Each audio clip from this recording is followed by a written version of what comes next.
Hello and welcome to the Bestseller Experiment, where we continue to discover what makes a bestseller and inspire you to start, finish and publish your book. I'm Mark Stay. And I'm Mark DeVoe, and thank you to everyone. Thank you if you've joined us for the first time or the 480th time or whatever episode we're on today. It's absolutely lovely to have you with us. And if you are a patron of ours, we would like to say big thank you. And if you would like to support this podcast, pop along to bestsellerexperiment.com/support. Get tons of extra goodies.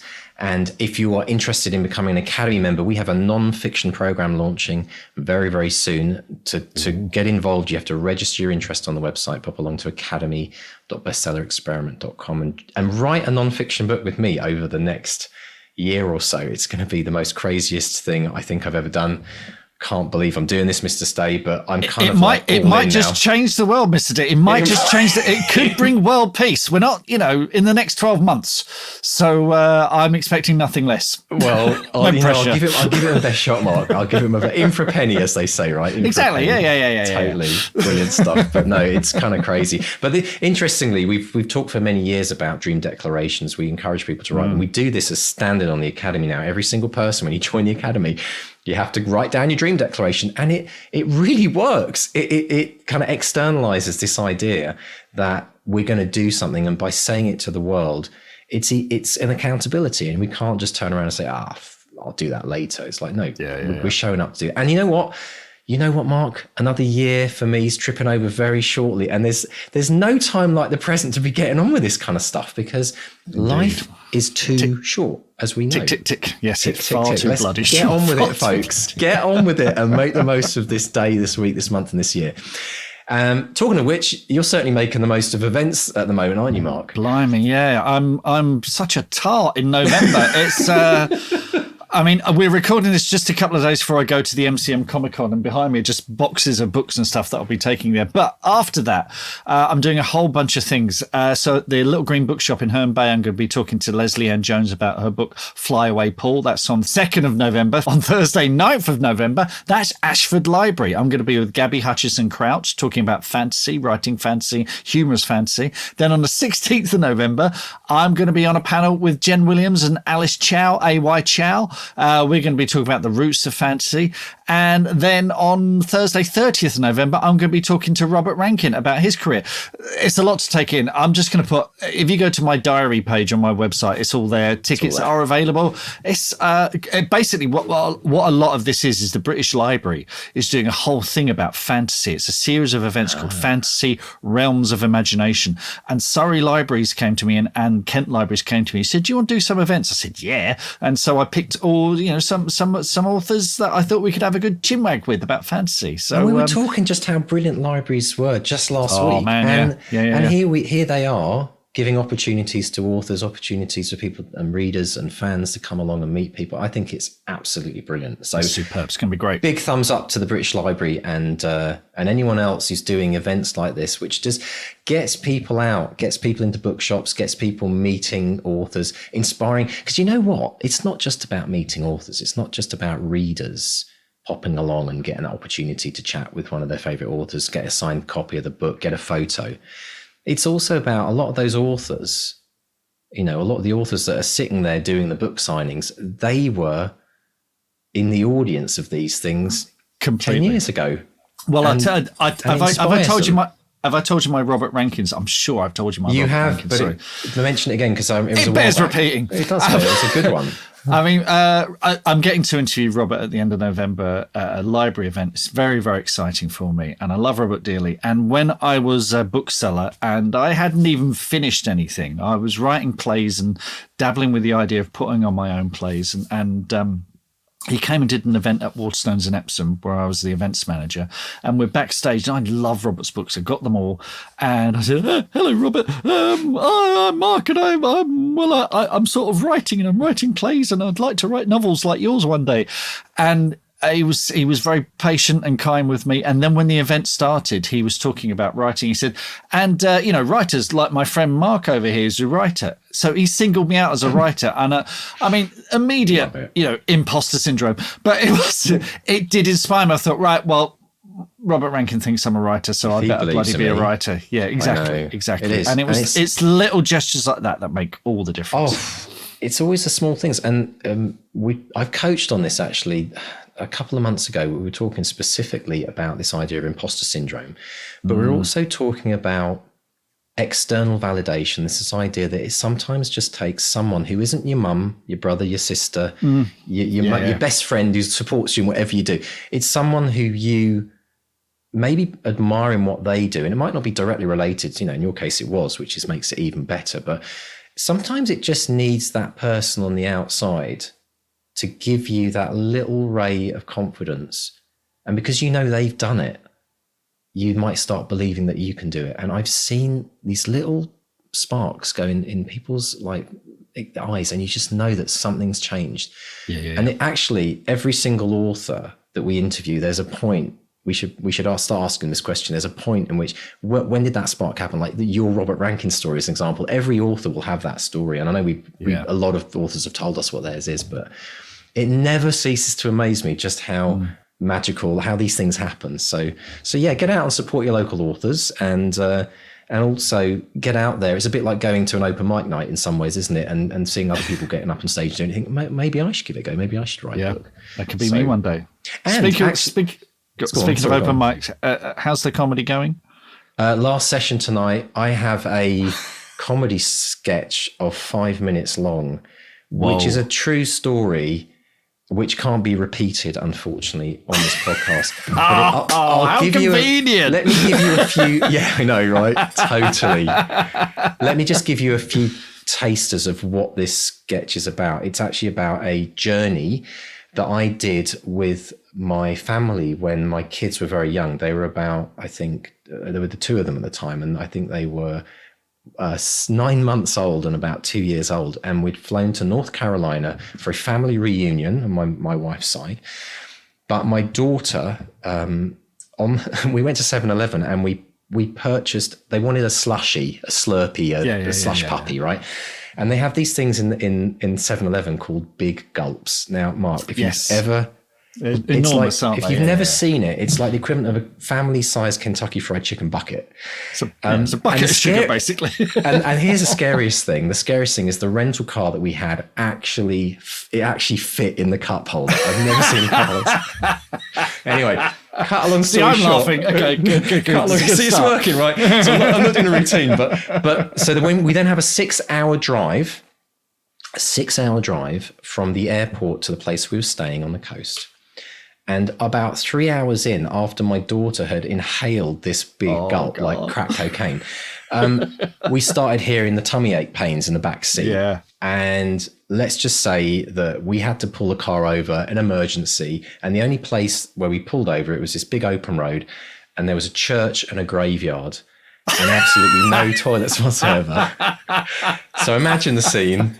It just gets worse. It gets worse. Good. That's a good situation. And good. So I have to basically midwife over a 2-hour period. This is a true story. I had to midwife this, what I'm calling toddler turd, in a graveyard, and then had to bury the evidence because I found a spade. But at the point I was digging a hole in the graveyard to bury it, a cop car came past, and that's how the story continues. And I can't tell you what happened next. Anyway, excellent. Oh, good luck tonight. Good luck. That's good. That's a good. You can get that down to a tight 5. They always say, "Write what you know," right? Exactly. So there we go. Yes. I've learned something from this podcast, but so that's my story. I don't know if I'll ever be doing it live anywhere in the region, but I'm sure it'll be recorded and probably end up on YouTube, God forbid. But brilliant stuff. Anyway, let's dive in and talk about this week's returning guest. Yes, Tell us about Michael R. Miller. Well, he first appeared on the podcast, episode 170, where we did a deep dive about starting your own publisher. And I've known Michael for quite some time now. And it's been one of these things, we've got to get you back on. Well, finally, we've done it. And Michael, he hails from Scotland's wet and wild west coast, and he writes sweeping epic fantasy. And since 2018, he's sold over 330,000 books, topping Amazon and Audible charts along the way. In the past, he's worked for Bloomsbury Publishing. He is the co-founder of the digital publisher Portal Books. He's written the Dragon's Blade trilogy and now returns with Defiant, the third book in the ongoing Songs of Chaos series. Not a trilogy, as I get horribly wrong at the beginning of the interview. So we discuss, among other things, what he's learned from being a publisher, how his writing ended up in an exam anthology next to Jane Austen, and how his new series got its own Dungeons and Dragons campaign. Brilliant stuff. Let's dive in and listen to Mark chatting with the inventive and incredibly successful Michael R. Miller. Michael R. Miller, welcome back to the Bestseller Experiment. How are you today, sir? Very good, Mark. Yeah, it's great to be back. Fantastic stuff. And look, a lot has happened since we last spoke, not least the completion of the Songs of Chaos trilogy, which began with Ascendant, continued with Unbound, and now you've got Defiant, the third part that was published in July just past.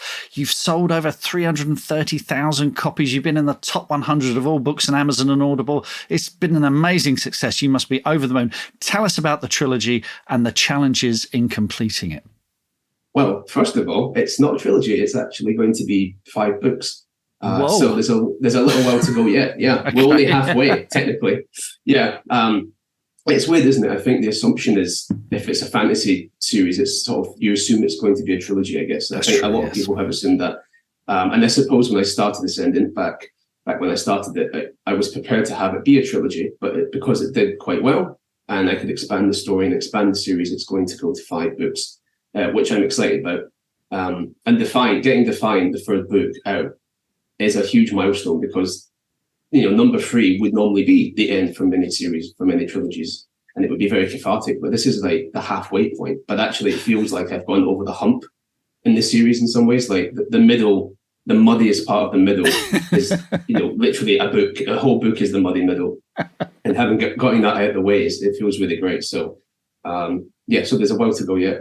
And you talk about the muddy middle. For most authors, the muddy middle might be maybe 10, 20,000 words in the middle of their novel. What I love is, and do check this out, listeners, Michael puts stats up on his website, and you say the first draft of Defiant was 300,000 words. The final edited draft was 250,000 words. That's one hell of a muddy middle. These are not short books, but your readers love the epic scale. I mean, this is what they expect, isn't it? Yeah, I think if you're writing an epic fantasy, you're allowed to go longer, so long as you can keep the pace relatively crisp, and you don't start dragging and it doesn't get too bloated. And if you can get that right, people do love it. People love it that it's long and yet it's also page turning, and they really want to know what's going to happen. If you can nail that, people love it, especially in audio, of course. But yeah, it's what that market, it's what that audience, is what those readers really want. They want nice, big, thick books that they can really sink into, immerse into, and get lost in the world and the epicness of the story. Well, you mentioned audio there. I know you do brilliantly in audio, and does that have something to do with the length as well? The fact that you can escape for 30 plus hours or whatever in this fantasy world, and what sort of people are listening to that kind of audio? So the length is, it is epic fantasy. So regardless of what format, you're going to be writing longer books, right? That's kind of a given. With audio, there is some economics to it in that I self-record and I self-fund the productions of my audio, which is quite unusual even for indie authors. And I self-publish those on the platform called ACX, which is kind of the KDP for Audible. And the way that they pay out roughly based on per credit sale. Most sales in Audible are bought by credits from members. And so you're compensated on some kind of calculation, which is, we don't know the calculation, they don't reveal that to us, but it's got something to do with length. And so under 10 hours, it's approximately so much. Between 10 to 20 hours, it's approximately $5 out. And when you get to 20 hours plus, you get approximately $6 out. And it wiggles a little bit.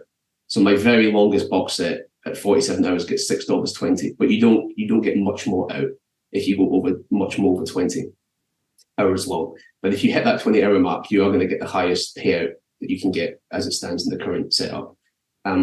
So on balance, if you were writing a book and you were going to self-record and everything, and your book was 180,000 words, that might just get to 20 hours if the narrator, depending on the narrator's speed, but you may want to add a little bit just to try and get it over the line. That you may want to consider that. So it's but the books are the size they are because they're massive, and I've maybe expanded it quite a bit. But there is that consideration for sure. Who's listening?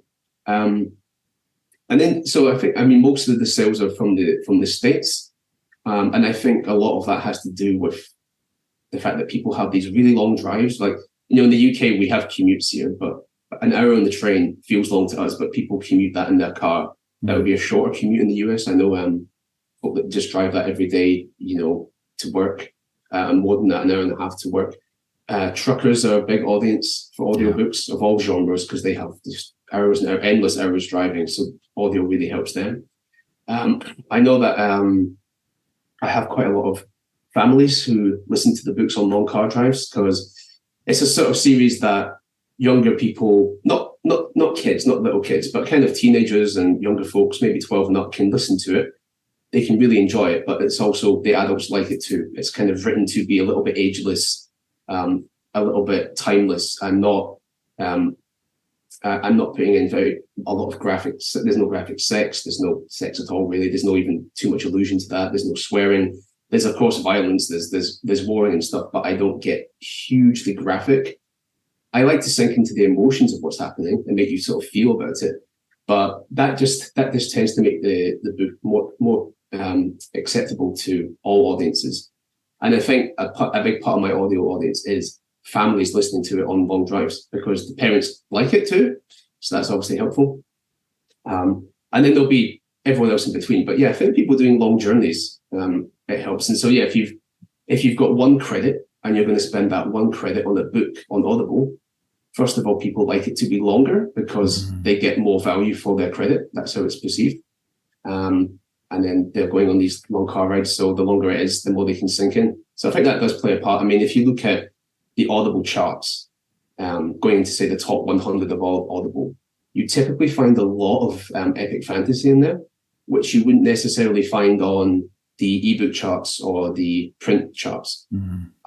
Because our genre has much longer books, I think it suits the audio market, especially the way the credit system works.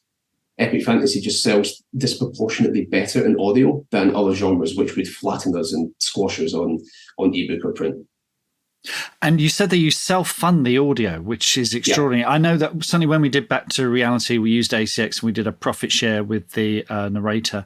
That's one way of doing it. But of course, you can pay the narrator up front and then you get a greater share of the profits.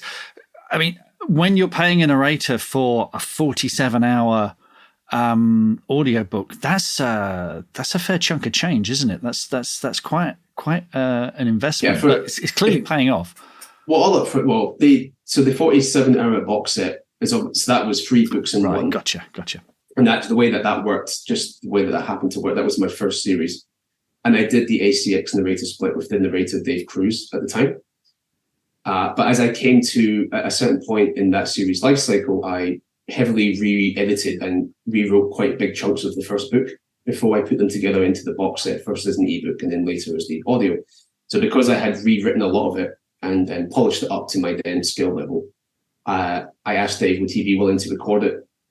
He said, this time I want to be paid, that's fine. So we worked out a deal where I paid him to re-record the first book, but he would allow me access to the other books to put into a box set. So the individuals are still up there as a split, so they get some sales still, and he gets his cut of that. But we worked out this deal so I could make, I essentially got the 46 hours for a fraction of what it would truly have cost. Right. But Dave has been getting money from the other titles selling and getting his cut of that. So it's all kind of sort of washes out a little bit.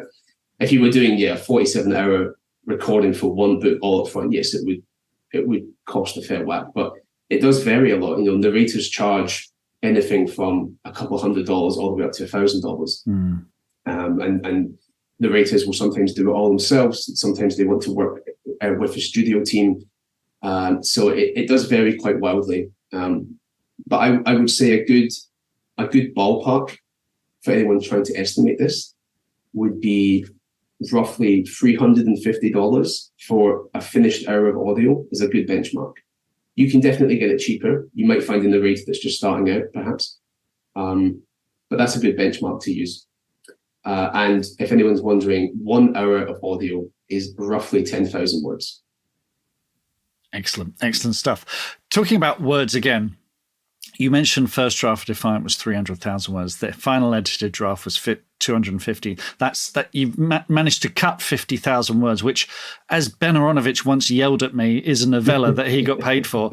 That's quite a chunk. What's the challenge when you're editing books this long as well, the editing process? Because I mean, the way I work is I'll write it, then I'll put it away, then I'll reread it, and then I'll make notes, and then you got the proofread and all that kind of stuff. This is it's quite a mountain to climb each time, isn't it? What's your approach to these epics? Funny, you asked me this at an event at some point, and I kind of went through what I did, and you ended with, "Oh, so you edited it?" I was like, "Yeah, I guess that's what I did." I think it helps that, well, just the way that I work, I don't have 300,000 words and then I tackle all of that at once. I'm kind of usually writing 50,000 words. Every 50,000 words, I sort of take stock as to where I am, because sometimes then I've realized that something needs to change, something I need to foreshadow better that's coming later. And sometimes I'll just continue on with the intention to go back and make those changes. But oftentimes I'll go back and make some of those tweaks, especially very critical ones to the story, because it's a bit like a maths exam that you can sometimes carry over the error and still get the marks. But I find if it's a very long book, if you write 50,000 words, you try to write on as if something's happened and it hasn't yet. Right. Because you haven't made those changes. When you get to another 100,000 words later, you start to lose track of exactly the best notes in the world. You start to lose track a little bit. So I tend to go back in stages. And by going back, working on the story, working on critical things, that involves reading those chapters and polishing them. So over time, very organically, some of the fat comes out and some of the polishing happens. But when I say, so the 300,000 words would have been what the book would have been on the raw draft if every chapter file hadn't been edited previously. So by the time I actually got a version of the book together, I'd done a big chunk of editing on it already. So it wasn't like I was having to go for 300,000 words all at the end, because I'd been doing it in stages. But the funny thing is, like, by the very last draft, as I was going through the very last time with the copy editor, I could not remember what had been cut, which just goes to show that everything that went was good. It had to go, because I wasn't missing it at all. So you just edited it then? I just edited it. Yeah, just edited it. Often, I mean, one thing that I find, I don't know if it's helpful to anyone, but I find, like, on those first drafts, the dialogue is often overwritten in the terms of people are reminding each other about who they are too much, or it just doesn't flow as naturally. Like the beginning sections of any sentence is almost summarizing the previous sentence, which is probably how our brains work in order to keep track of things. But your mileage may vary in that, but I think dialogue can often get trimmed down quite a lot, and it will be a lot fresher for it. You will only get that dialogue quite snappy, which also may help on audio as well. Absolutely. Now, not only are these available in digital and audio, you've also got their paperbacks too, but you've also got beautiful signed hardcovers with broken binding. And folks, we're hoping to get the people from Broken Binding on for a deep dive soon, so stay tuned for that. How did that come about? And tell us about those finished books. So yeah, it's interesting, because when I first started really 2016, and there wasn't the print options for hardbacks. Back then there may have been, but it just wasn't very accessible. So it wasn't something I ever thought about. And then around 21, they just sort of blew up. It just, the functionality came in. Indies could make hardbacks and they could look just as good. They could look really good, in fact. And people seemed willing to pay for them, which was also kind of surprising. And a friend of mine, an author friend, Ryan Cahill, who writes in a similar space, kind of Dragon Rider, epic fantasy stuff, he kind of got in touch with the Broken Binding really early on when they just started out. And the two of them together kind of just catapulted their way into massive success. And he let me know that, they've been taking hardbacks off of me, and we do this, you do the signed tip-in pages, and they bind them in and everything, and people are buying them. And that sounded perfect, because I'd never been able to offer signed copies before. It was just too much of a faff, like trying to get people to pay for the website and then go to the post office, and it's very expensive. And so they just seemed like a really great solution. And Broken Binding, for those who don't know, they sort of specialize in signed and special editions of, I guess, epic fantasy or high fantasy books. And so, yeah, I just basically, the first time I just got in touch with them by email, and we started with just book plates. So that's like the labels that you sign, and they'll just sort of stick them into the book. That's the kind of the easiest way to do it, and the risk-free way of doing it, because they would order books as they needed them. And then those sold through. So I met Matt, who runs TB Broken Binding at FantasyCon, not this year, but last year. So FantasyCon in 22. And yeah, we talked about that. He mentioned that they were selling well, so he asked to get an order of hardbacks. You send in the hardbacks with special. You sign the tipping pages. You mail them in. Send him the books. You work out how much you're going to. He's going to pay you, and it's all very good. He's very flexible and very good at. Really good at being quite generous to indies when he doesn't necessarily have to be. He's a big supporter of the office. Yeah.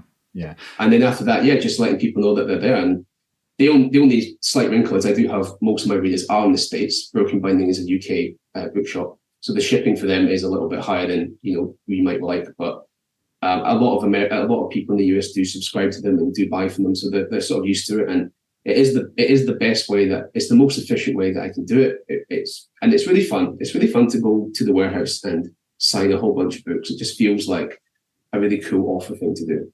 Yeah. I saw on your social media you were sort of surrounded by them. It looked fantastic. It's one of those milestones we like to tick off. Going to a warehouse. Absolutely. It's definitely a bucket list moment for sure. Fantastic, brilliant. And not only that, Songs of Chaos has its own D&D campaign where you can play as a dragon or a rider. Now, am I right? Had this started as a Kickstarter? Is that how that came about? Tell us about that. So it came about Christmas time 2021.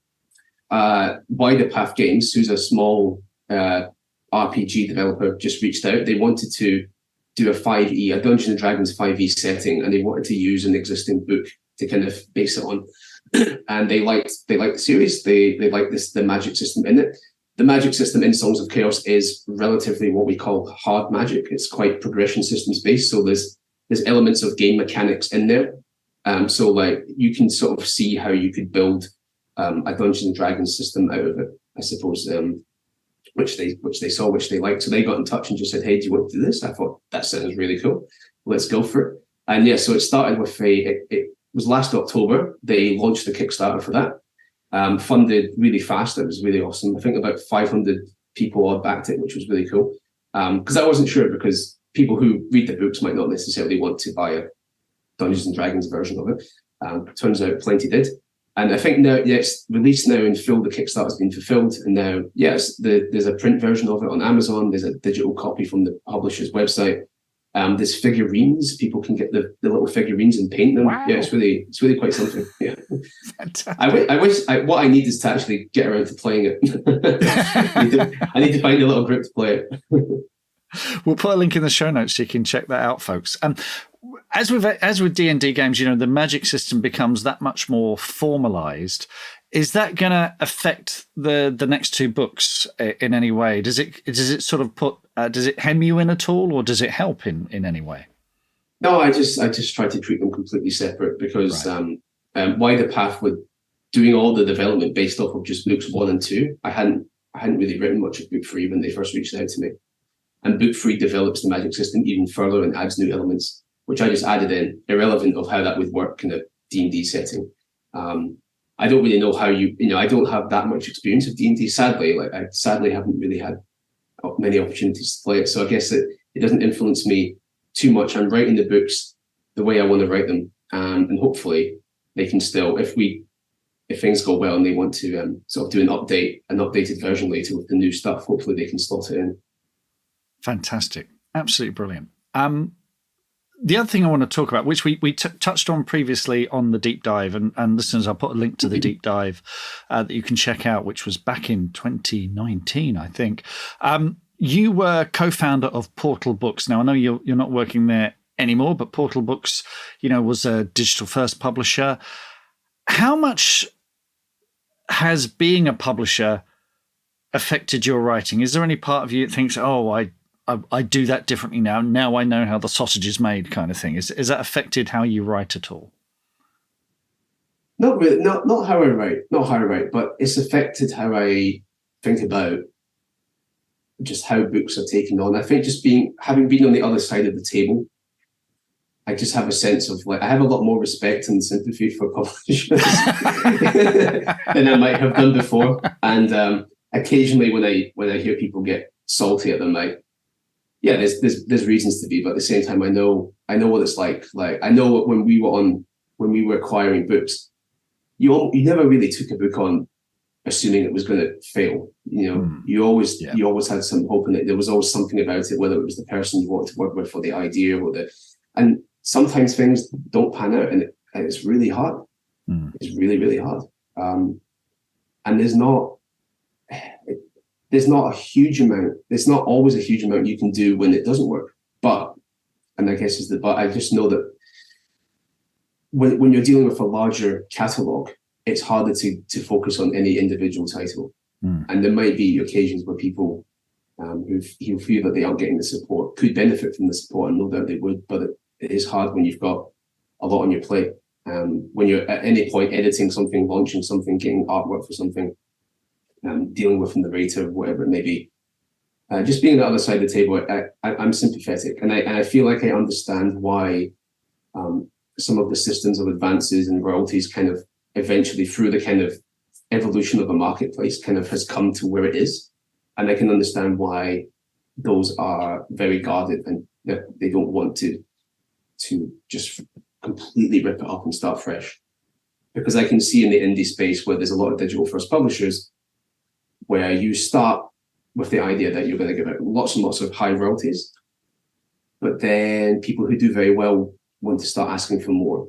And then there's a point where you can't really give more royalties, so you have to start giving advances.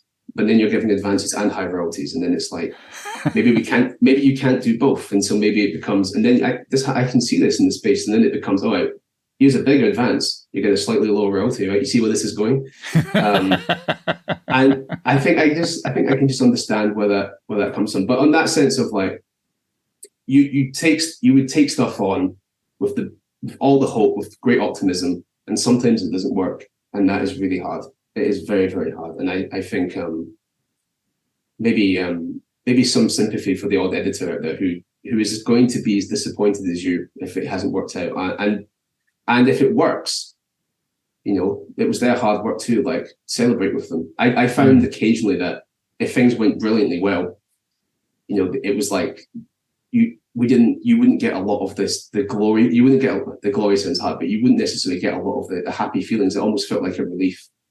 But when things went badly, it felt really taxing, very, very, very hard on you. So but in terms of how that would affect how I write, I don't think it has. But I guess I know that in my career, I've been able to make some really critical decisions at key points that has absolutely helped and turn things around. If I hadn't made those decisions, I'd been able to take those decisions, such as self-recording or box setting or changing the covers, that sort of thing. I wouldn't be where I am today. So I'm very sympathetic to how it all works, but I know that I really benefited from having that control. So I know the pros of both and the cons of both, and it just makes me. Hopefully, I've got a holistic view of things, and I would never say no to either one. I'm kind of open-minded.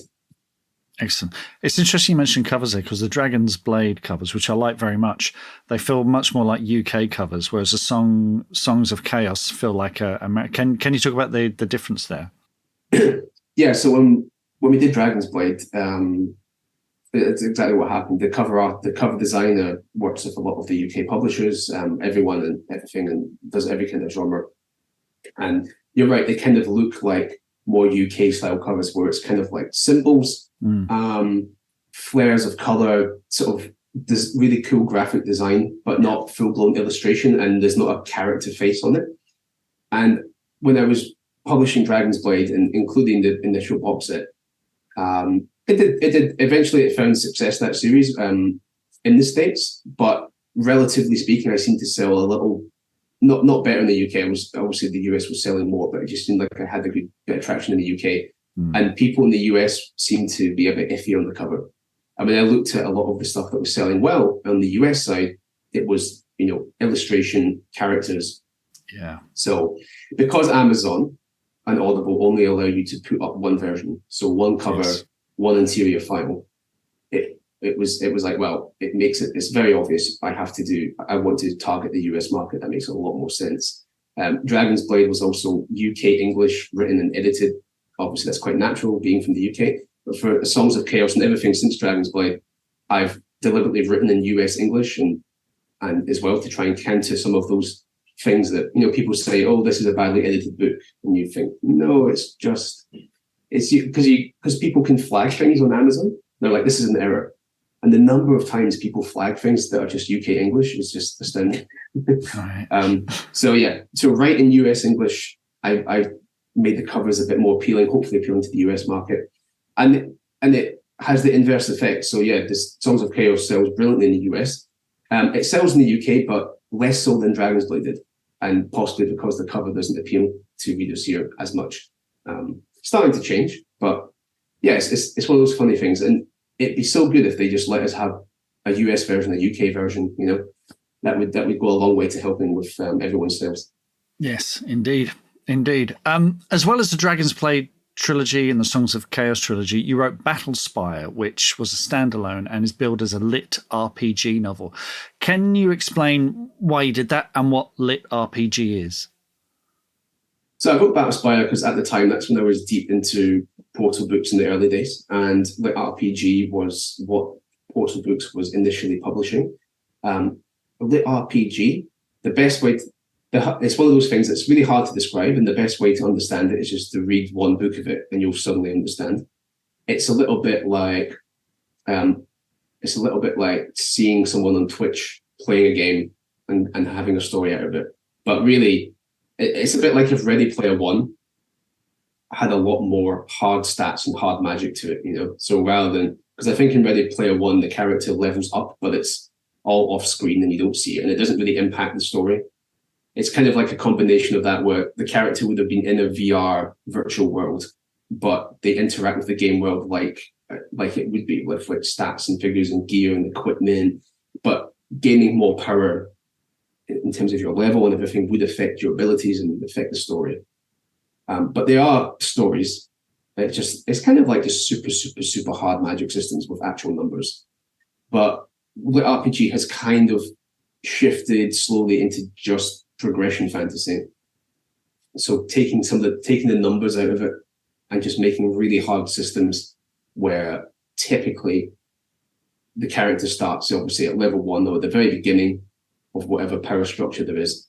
And the idea is over the course of the series, you're going to see them go from the very beginning to like the top of the pile, the god tier, right. Gain all the effects, all the abilities, all the power, going through the story. There's villains, there's heroes, it's just big epic fantasies with very hard magic systems at this point.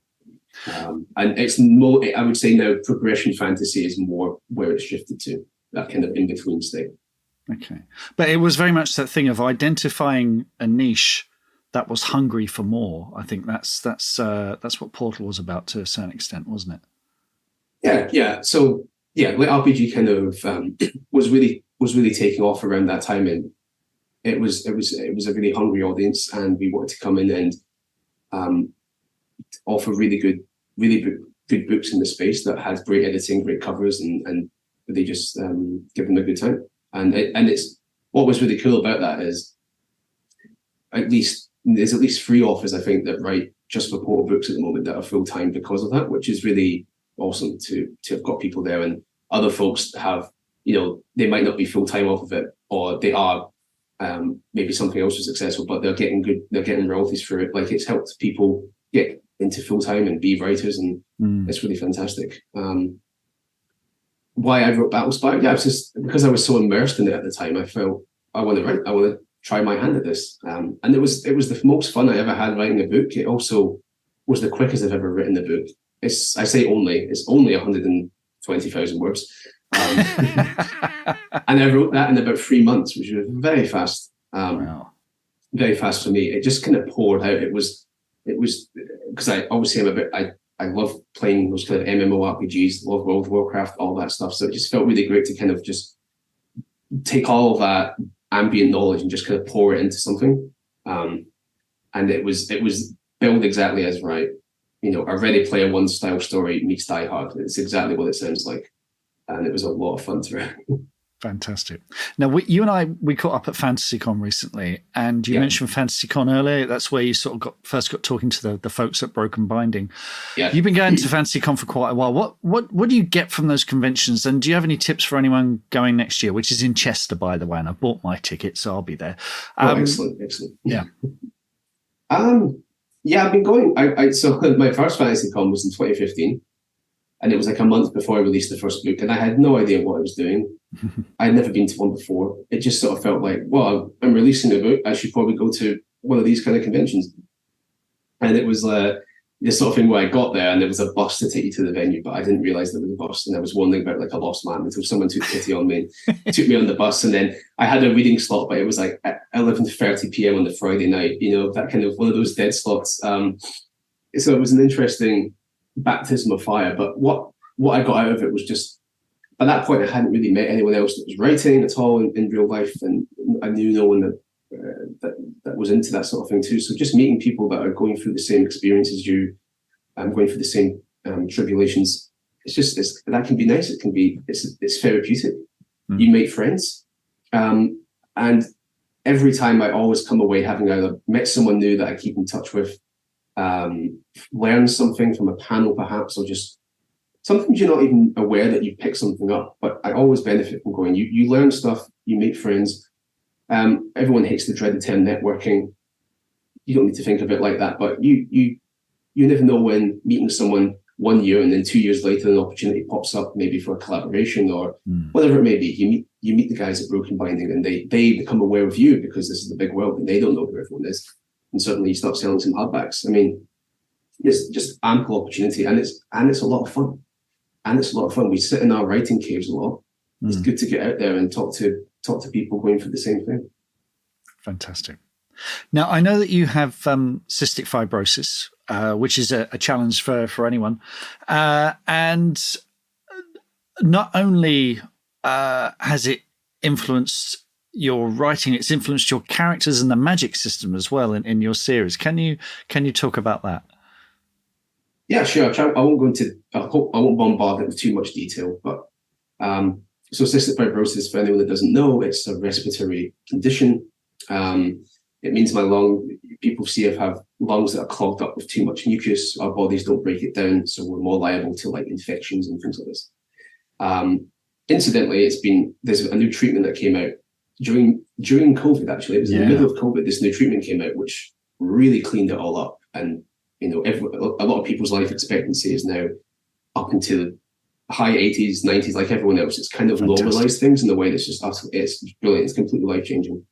But prior to that, one way to help clear your lungs is lots of exercise and lots of physiotherapy breathing techniques. And so when I was building the magic system in Songs of Chaos, which is built off of bonding to a dragon. So the human riders bond to a dragon. This is obviously a classic trope in fantasy, dragon rider fantasy. But what always struck me with a lot of those stories was that I didn't really understand why the dragons would want this to happen, because it often seemed that the dragon had all the magic and all the power, and the human just gets to kind of leech off that. I was like, what's the dragon getting out of this exactly? It works really well on how to train your dragon, because Toothless gets injured and then he can't fly without Hiccup, because Hiccup has to engineer the tail fin to allow them to fly. And that really sells like why they're so good together, because they really need each other. I was like, what if the whole system was based on this to some extent? So yes, the dragons in my world, they have the magical core. They bond with a human, and the human can access that magic and gain some magic, which is great. But what the human can do to help the dragon in turn is purify the core and increase its power. So I call that cleansing and forging. And they do this by doing different breathing techniques. And so I just took the breathing techniques from my CF physical therapy and had the rider, suck in impurities from the dragon's core. And through doing the exact same kind of deep breathing techniques and all this, and how it feels, it's called autogenic drainage, if anyone wants to know what it's called. And by doing that, they can expel all the gunk and all the crap in the dragon's core, and then they can push through the purified magic back into the core. And now the dragon is more powerful and stronger. So it was just a little way to bring that in. During 2019, when I was writing the first book, I had a couple of stints in hospital, and I was doing it all the time, and it just clicked that I should just, you're sitting there for like 20 minutes sometimes doing this breathing, and it would be meditative, were it not for the fact that you end up coughing a lot and having to expel a lot of gunk. But it made me think, well, it's almost meditative. Why don't I just make that the meditation techniques? And yeah, so I was able to do it. And with Ash being blind, I'm not blind, and CF is not the same as other sort of things, and it's sort of a disability and it's sort of not a disability, and it really wildly varies. And I've been fortunate to be on the milder end of the spectrum. Some people suffer really badly, and in the past have to do lung transplants. I thankfully never had to go down that road, but just with the way that Ash, the blind dragon, sort of thinks about living with something and going through that and his experiences, I could just put a little sprinkle of my experience in there, just a little bit, just in terms of, well, you gotta get up and get on with it anyway, and it's better to be here and having those opportunities, and better to be around, and to really just not let it drag you down, and just keep going, keep working hard, keep striving, because you've got to stay on top of it, and if you don't, it will get worse. So yeah, you just gotta try, and you've almost got that. You have to do everything you can to cope with it, but then imagine it's not there, and just don't let it bother you, and don't dwell on it. And so Ash has a bit of that in him as well. Fantastic, brilliant stuff. And just to finish, I think you might be, after 400 and whatever it is, and episodes, and over 7 years of this podcast, I think you are the first author who's had their work as part of an exam. So you were contacted by LAMDA, which is the London Academy of Music and Dramatic Arts, and they used a section of Dragon's Blade in their exam anthology. So how did that come? This came out of the blue, didn't it? I remember you telling me. Out of the blue, yeah. They LAMDA just reached out, and they wanted to use a dialogue scene from the first book as part of their performance exams. I can't remember what the kind of the exam level was, but I think it's for people. I think it would be for folks like towards the end of sixth form in England, so kind of like 17, 18, something like that.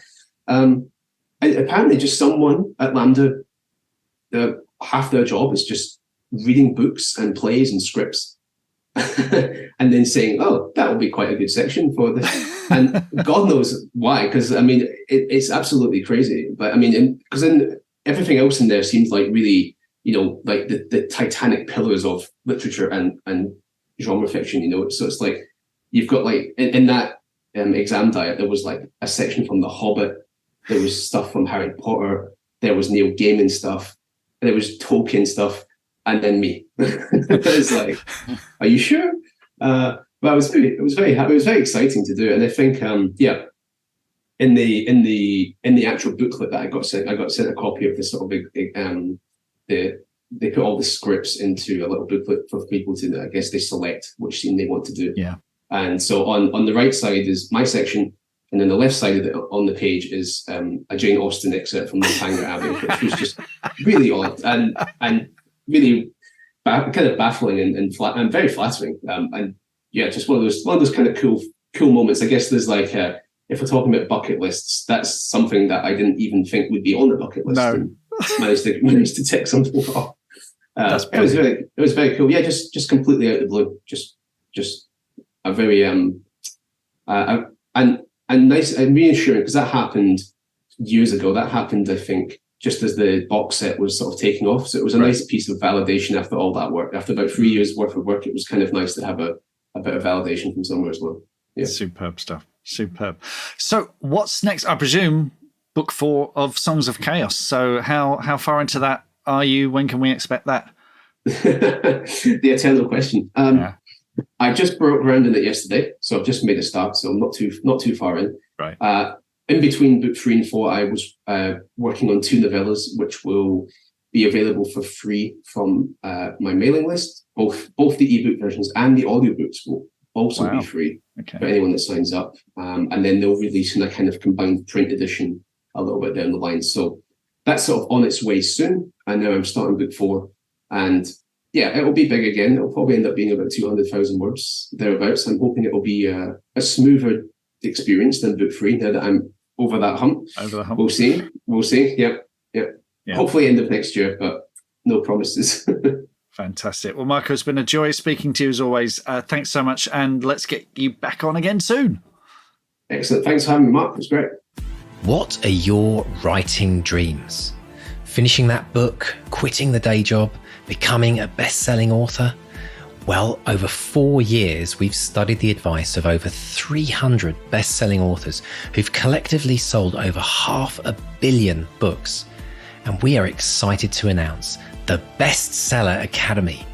If you're ready to take your writing to the next level with accountability, craft, and coaching, your bestseller dreams are now only a click away. To find out more and apply, visit bestsellerexperiment.com/academy. That's bestsellerexperiment.com/academy. Goodness me. Songs of Chaos, Mark. That sounds like the kind of thing you might watch on a Sunday afternoon on the... Yeah, you betcha. Totally. I'm there. 100%. 100%. Kind of the alter ego of Songs of Praise. Songs of Praise, know? yeah. No. What would Songs that of look Chaos, like? it's got dragons in it. That's much more my thing. Yeah. That was such an inspiring story from Michael, but it didn't... I've got this overriding question I have to ask you, Mark. I have to ask you, as a fantasy writer. Yes. Is it obligatory to have an R as a middle initial if you're a fantasy writer? That's what I've been doing wrong all this time. That's why the big sales have eluded me. Michael Millet's a fairly common name, so he's got to put that in there. George R.R. Yeah, I suppose there's something in that. Yeah. J.R. Yeah. I mean, there's J.R., George, there's J. Yeah. It goes on. There's a lot more. There's a lot more. People are probably yelling them out right now, but we can't hear you. Sorry, we can't. But I think Mark R. Stay has quite a ring to it, really, don't you think? Or how about Mark? It's a bit too close to Mark R. Soul. or maybe you have to maybe it's a bit like you got to one up people, so you've got to go for like 4 R's, because the records, was it JRR? Actually, Adam Roberts has beaten you that, because Adam Roberts, the science fiction author, when I was at Orion in the early 2000s, he did a whole bunch of parody books, and he did a George R. Martin book. So, but this is kind of on my mind at the moment, because I'm writing something with another author, and we are going to use a pen name. So we are thinking the initial thing just to keep it gender neutral. So we've got possible surname. We're just thinking of initials now. So is this one pen name for a collaborative project? Yes, it is. Oh, I'm interested to see how that, because we thought about doing that, didn't we? We thought about whether we were going to go with Back to Reality, whether we were going to go for one name.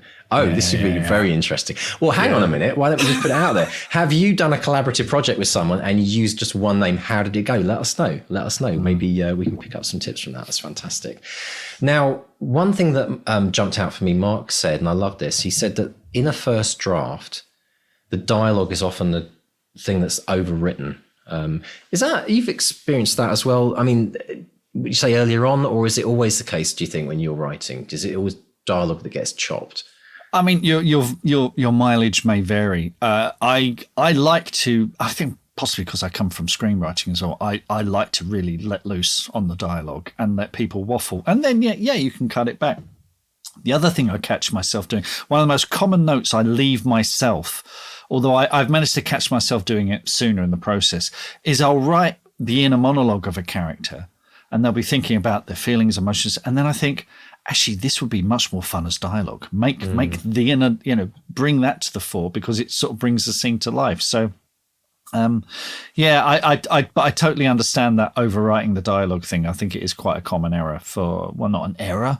It's just a habit. And as long as you recognize it and are able to trim it back, then you're off to the races. So, it's something, you can let your characters maybe get a little bit carried away, and sometimes you need to rein them in. I mean, screenwriting is ideally screenwriting. You should be able to write a scene with no dialogue whatsoever. That's always the aim. That kind of purity of the silent movie where it's all told through drama and action. But I'm of that Tarantino generation where people chatter on for quite a long time. Yeah, and I guess dialogue is also the easier target in some ways, because if you've got somebody saying a line of dialogue, you could literally replace that with them saying one word. Whereas if you're looking at, say, a descriptive scene, I mean, forest and trees and river, like you can't just compress that down and have that impact. So maybe dialogue is the easier starting point to cut out some of the meat, because there's always an easier way of saying stuff, isn't there? Or a shorter way of saying stuff. Take a leaf out of Lee Child's book. What's that common line in it's it Reacher said nothing? Isn't that a common line in the Jack Reacher books? He says, I can heard of that. Yeah, Reacher says that. It's become a bit of a trope for him. So yeah. That's excellent. Like it. And now also Michael talked about cystic fibrosis and amazing story when you think about it, and just mind-blowing about how, in COVID there've been these major breakthroughs, which doesn't seem like a coincidence to me, what with everyone like researching lung challenges and breathing. But I found it fascinating how Michael takes his experiences of something that is, happening and has happened for a lot of, he's gone through this journey, and he's using it to bring a unique perspective on his take on characters or parts of his story. It's a fascinating thing that I think it's a great way of making good, taking something that's obviously not positive in your life and using it as a positive thing in your writing. The quote that jumped out to me was when Michael said, "It's a sprinkle of my experience." So he's not laying it on thick. He's not, lecturing or hectoring or anything but he's taking something that is a challenge in his life and he's applying it to, and he's being truthful. He's being truthful about something in a way that could be exposing, could be, it's always whenever you put something that you might prefer to keep to yourself into your fiction, there's always a kind of a level of exposure, because if someone leaves a 1-star review or is snarky about it, you're like, that's who I am. That's kind of at the core of who I am. And I think what's wonderful, and what many authors will find, is when you are truthful like that, it pays dividends, because the reader recognize it. They may not be familiar with cystic fibrosis or whatever challenge you have in your particular life, but they will recognize the nugget of truth at the heart of it. I think readers always know when an author is being truthful about something. It isn't laying it on, isn't kind of pretending, and that stuff is always pays off, I think. The thing I find interesting is that when I read something, or I see even a show on TV, and it's something that I've experienced in my own life, and truly experienced it, like gone through it, through all the stages of it, whatever it might be, I know, it's like Spidey sense. You know that the person who wrote that has experienced something similar, and they might not be exactly the same, but they've experienced the emotion. Yeah. And that then connects me in a different way. Firstly, I think, oh, they get it. And so anyone reading what Michael's, what he's sprinkling in, it might not be around cystic fibrosis, but it might be around some other challenge, physical challenge, or disease, or something that somebody else has, and it's that common thread of what we experience as human beings going through this journey. And I think that's where, like you say, it doesn't have to be like the whole meal. It's like just the topping that that person, and it also kind of, for me, it creates a curiosity, and I think, I wonder what they experienced, and I wonder what they've been going through, and it bonds you to them in some deeper way. And just to flip that over, it doesn't mean that to be a good author, you need to have had a life that's full of, challenges and overwhelming, woe and misery, because we do perpetuate this myth of the genius, the tortured genius who creates great art. I don't think you need that at all. I think people who lead perfectly happy lives can write great fiction. But as I've said before, I think you do need to have lived a bit. You do need to have had a crappy boss, maybe experienced grief, and have had your heart broken. I think those are the kind of the three essential elements, because those are such common experiences that they represent the most basic challenges of our lives. Having some authority figure, having a heart broken, and having experienced end of life. So I think those things really help, which is why, when I was writing as a teenager, all I could write were sort of rip-offs of movies that I'd already watched because I hadn't gone through any of that. But, when you come out the other side, when your mid-20s spits you out and you've been through a few of these things, you're kind of like, I've got some calluses now. I've got some things that I can talk about, that I've got some experiences that I want to share. Yeah. And of course, experiences can happen at any age as well. I mean, true that. I think it can, I was very lucky. I had a great childhood. I'm not. And me too as well. Absolutely. But I think there's also a period, I must say, I think there's a period of marination after the event or experience that happened, that you go through and you get some perspective on it as well. You've kind of gone through the challenges of it, and then you can kind of look back on it.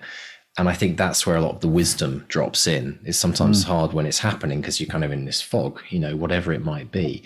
But yeah, fascinating. And we've got an author coming on in a few weeks, Mira Shah, who talks about this very eloquently. So that's something to look forward to. Fantastic stuff. Brilliant. Let's talk about conventions as well, because I know this is a thing that you've done. I mean, you're going to one this weekend. And you met Michael, actually, didn't you? Is this how you first got to know him? And I think it was networking opportunities, right? Yeah, it's EasterCon years and years ago. Michael just came up and said hello, introduced himself. We got on like a house on fire. And it can be terrifying, frankly, if you go to one of these things and you don't know anyone. But I think the key is to keep going back, because year after year you'll see more. You'll see your peers. Friends. You'll see, exactly. It's a community within a community, isn't it? Really, it's a sub-community of a bigger community. And you get to a point, as I did at FantasyCon, where actually on the last Sunday, I didn't go to any of the parties or anything. I sat in the lobby with a cuppa, and people kept walking past, and I got to talk to Michael. I got to talk to Philip C. Quainter. I got to talk to all these authors. I had a really good time. Met a few new ones as well. It was really great. It was like a rolling sort of carousel, authors rolling by. Yeah, exactly. They often say that's the best thing to do, is don't go around looking for people. Just stay in one place and let them find you. They'll come to you. Yeah, exactly. Yeah, Mark. He's in the lobby with his cuppa again. But I think it's important for people who've never done it. I've done a lot of conventions in my life, and I've always enjoyed them. I mean, they can be quite tiring. I think you can come back and you can have a bit of a headache, and it's a lot of energy that you use up in a whether even if it's a day or a weekend. Those ones at Earl's Court, I always remember when I used to go to those, and the noise. Just, it used to be music conventions as well, so you can just imagine some bloke whittling on a Fender Strat with the amp, and they'd have demonstrations, but it doesn't work in a conference environment where you've got like 16 companies all giving musical demonstrations at the same time, and you'd be literally like, ears would be bleeding. But I can imagine it's a little bit more.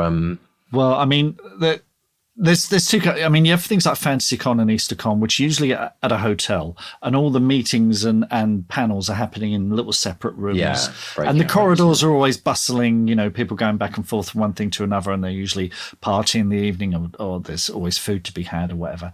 But then you got what I've got coming this week, which, if you're listening to this, just happened last weekend, is the MCM Comic Con, which for me is going to be 3 days, because I've got a table for the whole weekend. So that's 3 days of me sitting behind a table to, hopefully selling enough books to cover my costs and then some. It's not cheap, is it, to get a table at these things? Well, it used to be free. Back in the day, I used to go with Kit Cox, and we got a table for free because he knew someone, and it was brilliant. And that was when I had like 1 or 2 books to sell. It was right when I was starting out, and Kit had a whole sort of series, and I'd see how well he was doing. I was thinking, I need to write series. We'll come back to that in extended. And it was great because it's a great way to meet readers in this case. So, Comic-Cons and stuff like that, you get to meet your readers. Whereas things like EasterCon, FantasyCon, Worldcon, you're meeting your peers. You're meeting a lot of, there are lots of fans there, but it's where the authors gather as well, and agents and publishers. And I mean, Michael's talking about, he met the guys from Broken Binding. And yes, we do have a deep dive with the Broken Binding people coming soon, who do these brilliant hardcovers, luxury editions, which are signed, and they're maps and extra stuff. And Funny enough, Mike Shackle, who lives in your neck of the woods, he came over to the UK just last week. I had a couple with him, and he went up to Broken Binding and he signed about 3,000 copies of his, and Michael signed his copy. I know, it's astonishing. So they've, yeah. But Michael's got these wonderful deluxe editions as well. So it's one of these Shannon things Mayer's that doing it as well. She's just released box sets on Kickstarters, and she's doing incredible turnover, like $50,000 worth of on these beautiful box sets of limited editions. It's the way forward, I think, isn't it? As we move more digital, everyone is creating. It's like the vinyl. In some ways, it's like the vinyl of writers. This is where it's going. And it's the thing that, if I'm working on an idea for a new series now, and there's a part of me thinking, I'm going to do all I can to retain the hardcover rights. But I don't want to give it away to a publisher who's not going to use it. I want to retain those hardcover rights and do something special with them. Well, one thing we should talk about in future weeks is, whether there's a kind of a whole separate. You've got hardcover paperbacks, but is there a whole other version called collectible, which the owner can, the writer can still keep and do that on, say, Kickstarter or something like that? Well, I've noticed that Gollancz have started doing this as well. The Gollancz have started releasing big limited editions of some of their biggest sellers. Brandon Sanderson's a lot to answer for. I really think a lot of this is spurned out of his insane millions of pounds that he raised in Kickstarter by doing some very high-end versions of his books. And yeah, I mean, to be fair, I think Broken Binding were doing it first. Okay, so maybe that came. Yeah, I don't know the origin of it, but that's good to know. Fascinating stuff. We'll watch this space, folks. We'll be delving into that a bit later on. Also, before we dive into the extended, I always like collecting milestones. It's like it's the thing I like to collect. Unusual milestones in particular. This idea of getting in a school exam. Now, I've not heard that one before. I've heard parking cones outside library appearances and radio station appearances. I've heard about people dressing up as one of your favorite characters, as one of their favorite characters, and coming for a book signing. That's a cool milestone. School exam paper. That's going to take a lot of beating. That really is. That's a tough one to. I don't know how you wangle that one, but that's a great one. And he's shown me the booklet, and there he is. It's like Jane Austen on one side, and then as Michael is terrific. So in the milestone list, as I've mentioned this before, is I'm launching in the academy a way of tracking milestones in the writing process. But we're going to have, it goes not just from writing the first chapter and getting this many words. It's also about the crazy stuff like winning the Pulitzer Prize. Could be a milestone on someone's dream declaration, for example. But creating this list of the oddest, strangest milestones just for fun. The parking cone, we've got the character dress up, and now school exam paper. So if you have something that is odd or fun, which is not usual, let us know, because I'd like to add it to the list to inspire people to go for some wacky stuff as well, because that's the fun part of it as well. I'm sure there's a ton of things like this, Mark. I don't know if we're opening the floodgates here, but I bet you there's all kinds of weird and wonderful wacky things that have happened to writers, which they'd remember for the rest of their life. So yeah, I think it'll be fun to dive in. Now, folks, in the extended, we are going to delve into the self-publishing audio. We're going to talk a little bit about our experience at the Back to Reality and delve a bit further into Michael's experiences. We're also going to talk about UK versus US, cover art, language, the different things that come up, relevant for both sides of the Atlantic and beyond as well. We're also going to talk about, Mark's going to deep dive in whether series, trilogies or standalone is what you should be looking to do. And that is a very, very, very important thing to be considering at whatever stage you're at writing books. So if you'd like to join us on the deep dive, simply pop along to bestsellerexperiment.com/support, sign up to the Patreon, and you can get access to the full episode. So welcome, folks, to the extended edition of this podcast. And we are going to dive straight into self-published audio, which a lot of people won't even be aware is a thing. Yeah, it's. Let's talk about our own experience with ACX and Back to Reality, because you have that option where you can. And we have done a deep dive on this. And actually, we should mention what ACX is as well, because I think a lot of people won't even know what ACX is. Are they owned by Amazon? It's part, Amazon Audible. The whole digital Amazon empire. is Audible as well. People probably don't even realize that Amazon bought Audible for quite a few years ago, wasn't it, when they bought Audible? I'm trying to think, but ACX is like would you call it like the kind of production house / networking link between the writer it's and the narrator. it's like the KDP of audio. So you can self-record and upload your own, but a lot of narrators out there. So Kim Bretton, who does such a great job on Back to Reality, she's a Brit, but she lives in Nashville, and she has her own recording studio. So she's able to record to a very high standard, does lots of audiobooks. And you generally have a thing where you can either hire them outright and then you get all the money, or you can do a split, 50-50 split. So that's going through ACX. Now, a lot of people do that. It results in a lot of delays.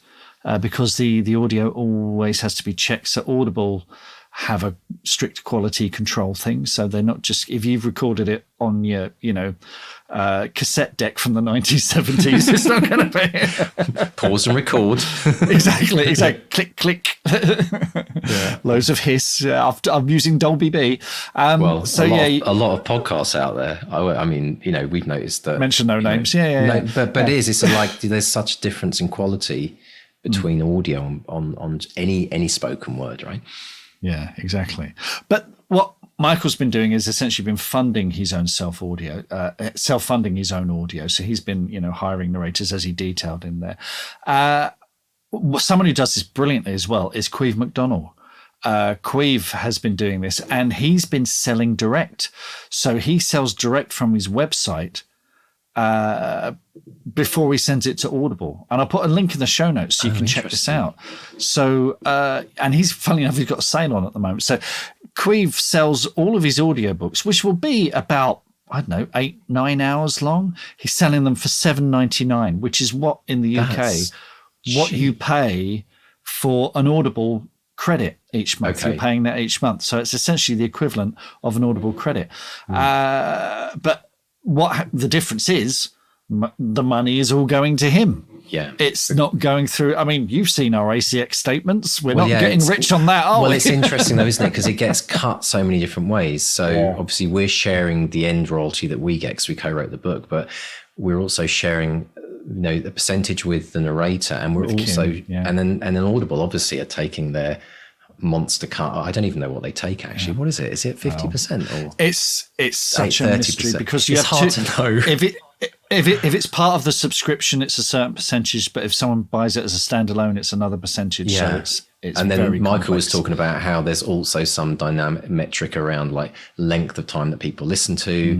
It's not just like a credit and one download. I mean, so it's kind of conveniently a minefield for the author. Yes. Inconveniently, it's conveniently a minefield for the distributor, shall we say, for them to kind of know the secret source and formula. But I know that Queeve basically.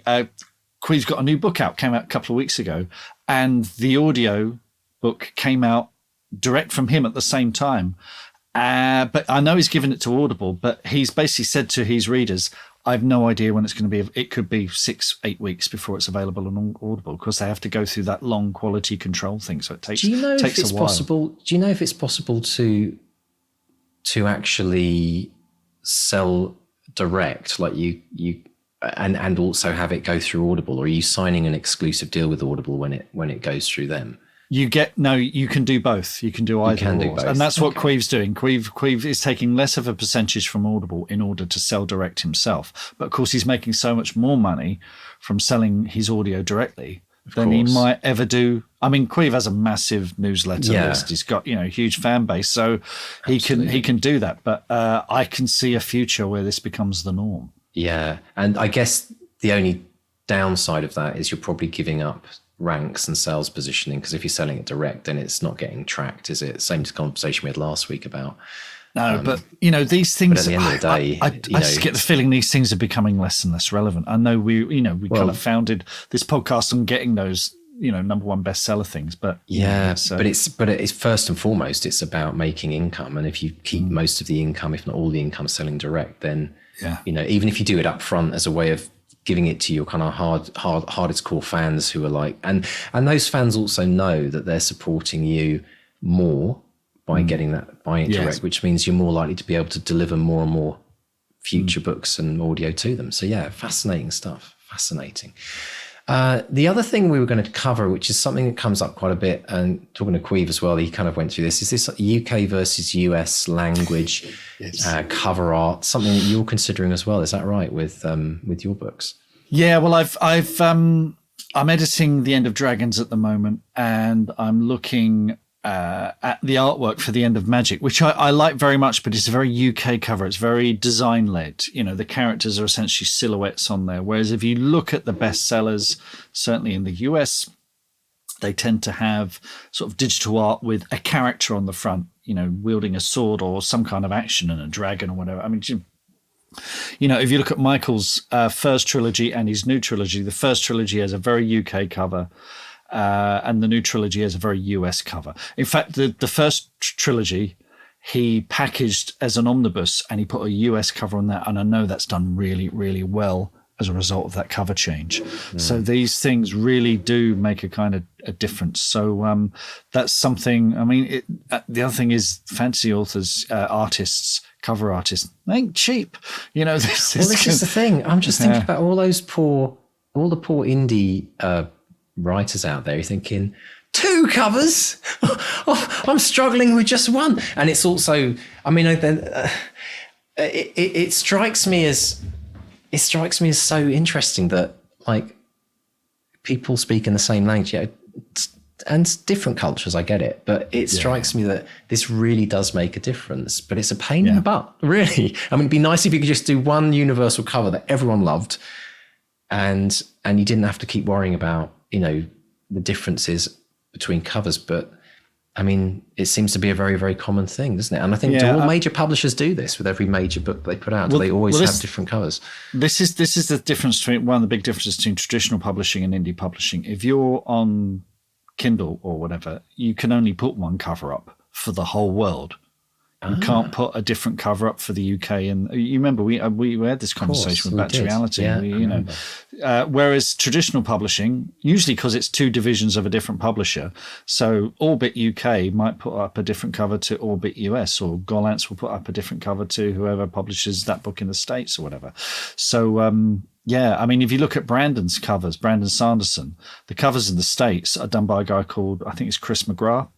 Whereas in the UK, they're very design led. It's usually white covers with silhouettes on, or, you know, painted characters on the cover.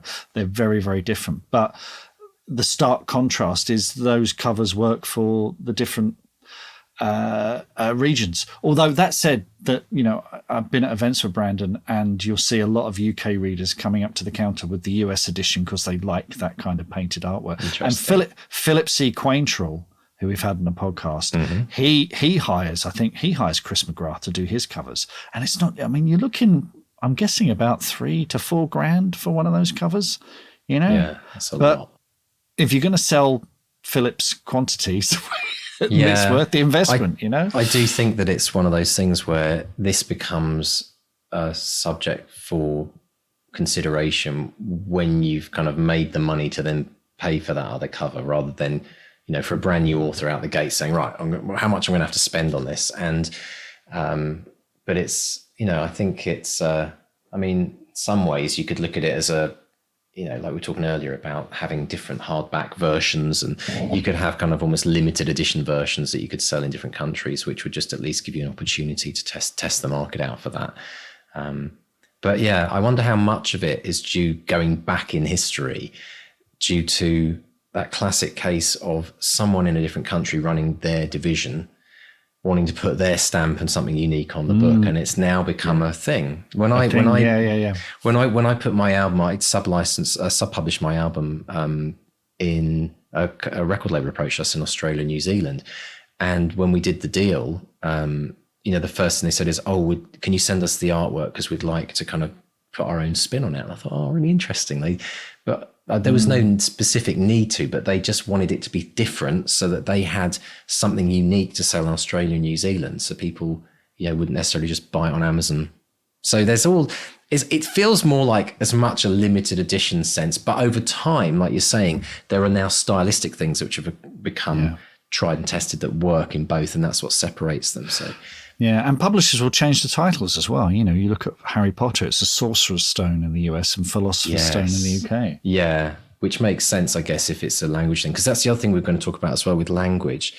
You know, we listened back to the interview. We talked about Queeve having to. What did he do recently?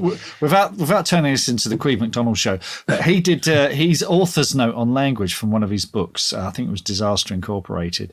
Went viral. It still crops up on writers and readers groups. And he put at the beginning of the book, please note, as the author and main character of this book are both from Ireland, because the book is set in the States, it's set in the US. He says it's written in the version of English that is standard there. So recognise is spelled recognise with an S and not recognise with a Z. The author recognises some North American readers may find this upsetting, and while he is of course scared of them, he is considerably more scared of his mammy who taught him how to spell. Nevertheless, as an apology, here are a bunch of Zs for you to mentally stick in as and when you choose. There's a little row of them. He says, oh look, they look like a mummy duck and little ducks, adorable. And it's just it went viral.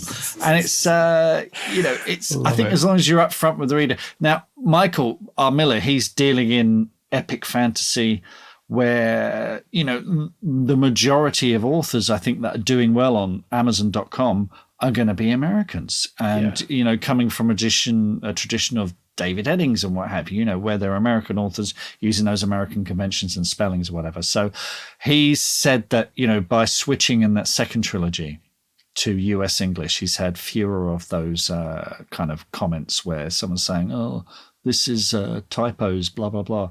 I mean, I'm not going to do that, but that's because I'm a stubborn so-and-so. So we'll see. And Michael's a huge success. So, draw from that what you will. Maybe it's all in the spelling mark. I don't know. Wow. Yeah, it might be. Crazy. Well, if you want to see an example of what we did, Back to Reality being set in Britain and, in London and LA, classic example, talk about crossover, crossing the Atlantic. And there is a glossary in the back of our book, folks. So if you want to see how we did it, you can always put in a translation sheet as well at the back page, which can itself be loads of fun for people learning lots of new words, right? It's all educational, right? Now, the big question on everyone's lips, Mark, should I write a series, a trilogy, or a standalone? Particularly, if you're just starting out.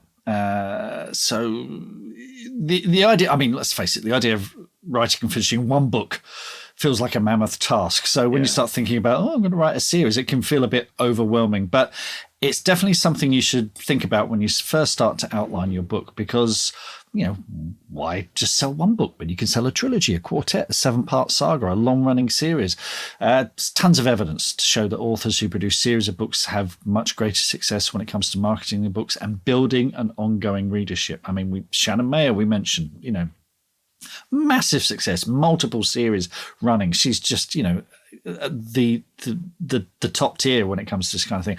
Michael Connelly, Ian Rankin, Joe Abercrombie, all these people, they've been doing long running series and they've all reaped the benefits of a successful series. And our guest this week, Michael, he's done the same.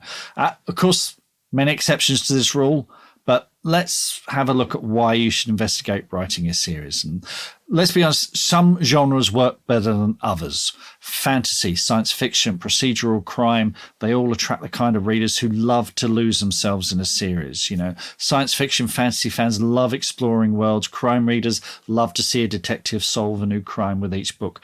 Romance might be a bit more difficult. Can you really have someone falling in love over and over again, from book to book? So think about that. Have a look at your genre and see what does really well. Now, one of the main benefits of a series is that once you've established your world and your characters, you've got this brilliant foundation for your stories and you can keep going back for more. I did write The End of Magic as a standalone because I thought I'm only going to do one book with Unbound. But once I got the rights back, I thought, oh, goody, I can go back. Let's have a look. And it was great because I'd done so much of the hard work setting up this world. And I just thought, I can have fun with this now, so I can dip in and have a go. Same with the Woodville books, And another advantage is you can build your readership. So the readers who've enjoyed your first book are going to want more, and they're much more likely to buy the sequel to a book they've loved than a brand new standalone. I saw this when I worked in sales. It's so difficult when you got that first book there are people who go, well, I'm not going to buy the series till it's complete, So once you've got that complete trilogy, new readers are more likely to buy the whole series at once, or an omnibus edition, as Michael did. He put the first 3 books of his first trilogy in an omnibus edition, a 47-hour audiobook, and he does really, really well with it. And of course, publishers algorithms, Amazon, they like a series too. Traditional publishers, the Kindle algorithms, understand there's more money to be made selling a series than a standalone. Publishers generally going to be more interested in taking on a trilogy than a standalone. Now, if you're going down the indie author route, the ebook retailers are keen to promote series over standalones simply because they make more money. The other thing is you can set goals and deadlines. So if you're planning to write a trilogy over a year, maybe, or 18 months or 5 years, it allows you to set clear goals and deadlines for your writing and give you a better sense of direction for your career. The other thing you can do, you can give away book one in a series as a lead magnet for your newsletter. You know, readers will get book one in the series for free when they sign up to your newsletter, and then you sell them further books in the series. Indie authors use this as a really effective marketing strategy. And, you know, when your book is in a price promotion for 99 cents, you receive the same royalty payment as if your book is 60,000 words or 120,000 words. So why not get paid more per word? You know, break those books up into series. Now, ask yourself, is my story right for a series? So think about the story you're working on. Does it lend itself to a series or a serial? Are there clear breaks where the story can be passed into sections, a duology, a trilogy? Does the story need the space to be told over a longer form? Do you have a precinct that you can return to? You know, a place where characters can interact with new stories, a town with an unusually high crime rate, you know, Midsummer Murders or whatever, a starship that goes to new worlds. And ask yourself, can I write this as a serial? Are the stories connected by the place or recurring characters? And look at the genre as well. Have a look at the 10 best-selling books in your genre on Amazon and have a look. Are they series, standalones, or a combination of both? Now, of course, series are not for everyone. There are pitfalls to writing a series. So if you're traditionally published and book one doesn't sell, yeesh, you might find your contract cancelled, or you might find yourself contractually obliged to write parts 2 and 3 of a series that has no reader base. And that, I know authors who've been sort of trapped in that, and that time could be better spent writing something new. Or you might want to continue this series, but the publisher loses interest, you know, so it could be poor sales or poor reviews or whatever, or just poor marketing, let's be honest. So you might fall out of love with your series. Writing for the same characters and situations can take its toll. There's a possibility you could lose interest and just get stuck in a rut. And if you're someone who likes a new shiny plot line with new protagonists and you've got a list of 100 books you want to write before you die, then, you know, you have to dig deep and focus if you want to start and, more importantly, finish a series. So each book will have to work as a story in its own right. Writers have been known to simply split their books into 3 in order to offer a trilogy. Some will end on a cliffhanger that will assume the reader will buy book 2, or worse, make you wait a year for the next installment. And that can really frustrate readers who want a complete reading experience. And there is a skill to creating a trilogy or a series where each part has its own story. So, should you write a standalone? Many authors, very successful careers writing standalone novels. You know, we spoke to Mark Edwards recently on the podcast. He's great at that, had a brilliant career doing that. And standalones allow you the freedom to write in different genres with all new characters. Linwood Barclay does it as well. You can pursue any story you like, no pressure to release a follow-up. You're less likely to be typecast as a certain kind of author. Joanne Harris does it as well. You know, they move from series to standalones. They do it with ease. So lots to think about there. There's no easy path, but it's definitely something you sit down and take some time to consider. Brilliant stuff. Lots and lots of food for thought, folks. Brilliant stuff. Well, thank you so much for joining us in this week's Extended. We hope you found it useful. Please do spread the word. Tell everyone about the Bestseller Experiment who you think might find it useful, and we'll look forward to sharing another Extended with you very, very soon. So, Mark, what's happening on Wins this week? A couple of great wins over on the Academy. Zoe Richards. Zoe's been so much fun at our surgeries and craft coaching, and she's been in the edit trenches. And I know she was really worried about this first edit, and we've had conversations about it. And she went through her edit and used the edit course on the Academy. So lots of hints and tips there. And just a couple of days ago, she got in touch. She said, I got feedback from my editor, and I can breathe again. I didn't mess up the novel when I worked on the edits. Phew. And she got a note from the editor saying, just a little update to let you know that I'm working through line edits and I'm loving it. Your responses to my content edits have been executed beautifully. Thank you for the care and attention you gave them. The book is feeling really smooth and strong now. Now, a couple of things there. One, to get a note like that from an editor is the wind beneath your wings. It's such a relief to get something like that. And also, that's a good editor to do that. That's a keeper. That's someone who understands what you're going through, particularly if it's your first time. That kind of trepidation of, I've sent my edits off. Have I completely nosed this up? Have I completely ruined my book? And no, she hasn't, And Zoe, like I say, such a treat speaking to her in the Academy every week. So Zoe, congrats on that. Well done for not screwing it up. No, Not that I ever had any doubts. No, but it's huge, isn't it? And like you say, I was chatting with Zoe yesterday in the life coaching on the Academy, and she said, I can't believe my editor was actually thanking me. It's like, what? So brilliant. Absolutely excellent stuff. And really, really great to see how things are progressing for her. Very excited for when her book comes out. Superb. And a lovely little win from Melissa Stone. In the Academy as well. I say little win, but she says, I finished writing my first micro short film script. She says she took a class with writer-director Josh Stolberg, and part of the class is focused on filmmaking along with writing. It's a funny little short in the vein of Desperate Housewives and Why Women Kill. But this is, I know we talk about screenwriting a lot in the Academy, and the thing I always say to people, write a short and make it yourself. See if you can make it. You're going to learn so much going from paper to production to edit. It's a rewrite every time. Essentially, you discover something new. So that's terrific. And congratulations on that, Melissa. That's a really, really great win. Brilliant stuff. Yeah. That's excellent stuff, folks. So we hope you're feeling inspired this week. We hope that this incredible interview with Michael has given you some wind beneath your wings as well. And really, as we said before, this is what it's about, folks. It's about getting on with it, making it happen. We're here to kind of give you that little pep up and inspiration each week with the incredible guests that we have on the show. But let's make this week count. Absolutely. So if you'd like to join us and find out more about future episodes coming up and episodes that we've had coming out, pop over to bestsellerexperiment.com and click on the newsletter tab. And whilst you're there, click on a 200-word challenge link and find out all about the free challenge we have, where we challenge you to start by trying to write 200 words every day for 7 days and then beyond. And if you're doing, as will probably be like by the time this episode comes out, close to November, you might be doing NaNoWriMo. Good luck with that as well if you're taking that on. We know that a lot of people have a lot of success with that. And for everyone else, if you're not doing it, then 200-word challenge might be your cup of tea as well. And Mark, how can people find out about us on socials? Okay, so Facebook, we are Bestseller Experiment. Twitter, Instagram, Threads, we are at Bestseller XP. Come and say hello. Let us know what you're doing.